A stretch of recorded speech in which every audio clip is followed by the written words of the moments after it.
This video is going to build on the previous basics of charting video, and in this video we'll introduce some concepts that are at the heart of technical analysis. We're going to introduce support and resistance. We're going to explain what those are, how to spot them, and we're going to be talking about things like zones of support and resistance as well. So do keep watching to the end of the video so that you get to hear and understand about these different parts.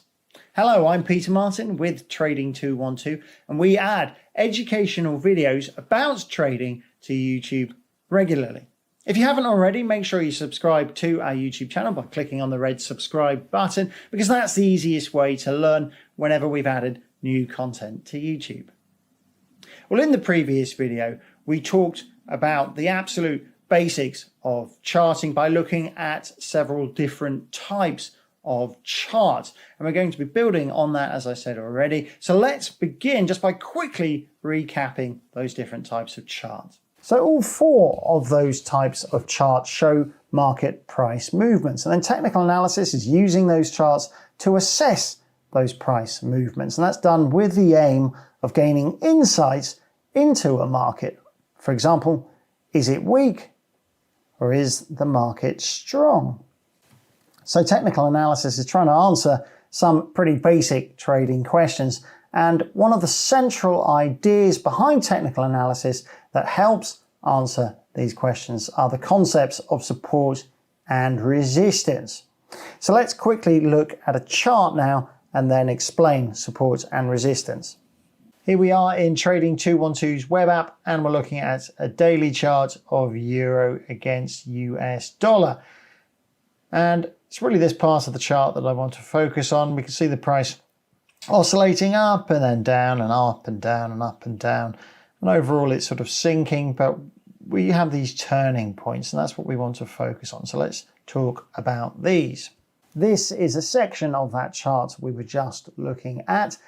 One way of thinking about support and resistance is that they are sort of price barriers. I put barriers in inverted commas because there's nothing hard or fast about this.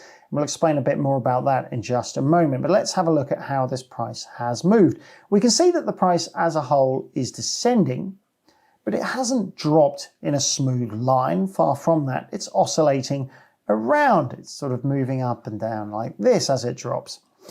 Now the net result is an overall decline, but within that overall decline it still rises and falls, rises and falls. So with each rise, when the price peaks, that is where we can say it's met resistance. So we can see that these are resistance points. And then when we have a trough, a falling price that swings back up, we can say the price has been supported at certain levels. So these are our resistance levels here, and here are our support levels. And what's interesting here is that if we look at these two, then they're pretty much at the same level, and that brings us onto a key part of support and resistance. Here, framed in green, we have that same section of chart as part of the whole chart that we originally saw. Now, on top of these two similar levels that we were just talking about there, we can also see some support over here that matches up with support here and here. They're not exactly, only roughly. We can also see roughly that support matches here with here. And then if we look to where there was resistance, then we see a couple of points here and here where the market has encountered resistance at similar levels. Now, if you want to learn more about the reasons behind why we get support and resistance, I have actually done a whole video on the topic, so do check that out if you want to learn more about it. What we could just say is that support and resistance are a tendency that's the result of a kind of herd behavior of traders. What I want to do now, though, is to clarify two important aspects of what we've just been looking at on that previous chart. So first of all, supports and resistance are levels that the market tends to rebound from. So there is a tendency to repeat that behavior. However, earlier in the video when I wrote barriers, I had it in inverted commas because support and resistance levels are not hard barriers. Just because the market has met support or resistance at a certain level before doesn't mean it has to or will repeat. Secondly, support and resistance levels are not exact. When we were looking at those levels before, we were saying that they were roughly similar to each other, so not exact. As you can see, this is a daily chart of dollar Swiss in Trading 212's web app. I've drawn a couple of lines on here for support and resistance, and I'm going to use this as the basis for my discussion of those 2 points that we just looked at. So first of all, in terms of there being a tendency, here is the resistance level that I've drawn on the chart, and we can see that we got a rebound here and then another couple here. Now, if you do see repeat behavior, that tends to add weight to the idea that traders are focused on those levels. That means there might be similar behavior if the market returns there, but it doesn't have to. Of course, we can see one area here where it's gone straight through that resistance level.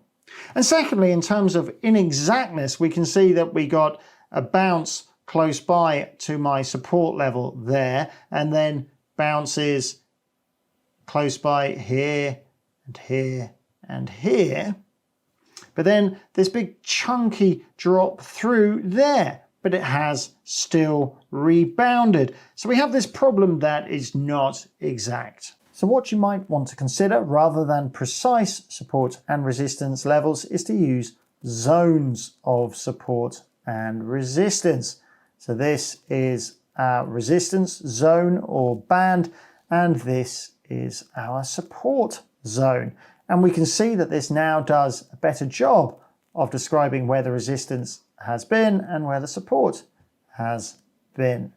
But even then, we've got this tricky bit here, where at the time, it might look like the market has broken through that support, but with hindsight, the market still ultimately got supported and bounced back. And this is what is called testing a level.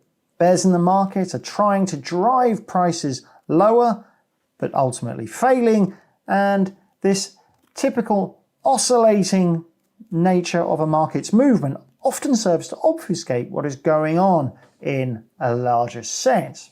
And one final point I want to look at in terms of identifying support and resistance is to look at a line chart and a candlestick and make a quick comparison between the two. Here we have a 4-hour line chart of US crude oil. And you can see how the price has been supported just above $51 a barrel on 3 different occasions in the span of a few months.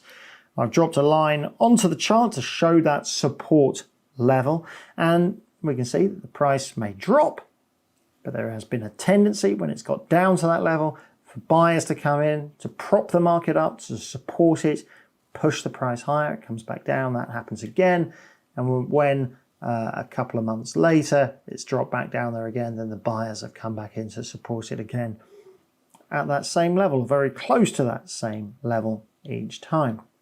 If we now switch though from a line chart to a candlestick chart, we of course now see additional price information as well as the close. We're seeing information about the open and the high and the low, and so we've got the extreme price information for each period, the low as well as the close. And we can see that the wicks, the shadows of those candlesticks, mean that our chart drops below that line. So you could say in a way that additional price information is perhaps obfuscating things a little, making things a little less clear. Now, of course, it all comes down to personal preference. There's plenty of people who use candlestick charts to identify support and resistance, but you may find as a beginner, just because it's showing less information, it makes things a bit simpler to process, that using a line chart for eyeballing support and resistance may just be simpler. Well, I hope you enjoyed this video, just introducing some of the key concepts at the heart of technical analysis. If you did, please just take a moment to hit the thumbs up button and give us a like. And why not share your thoughts with us on the subject by sending us a message in the comments section? What do you think about support and resistance? Have you got any personal theories on the subject, drop us a line. We do read every message we receive there. But that's all for now from me, Peter Martin, and Trading 212. Thanks for watching. I'll see you next time.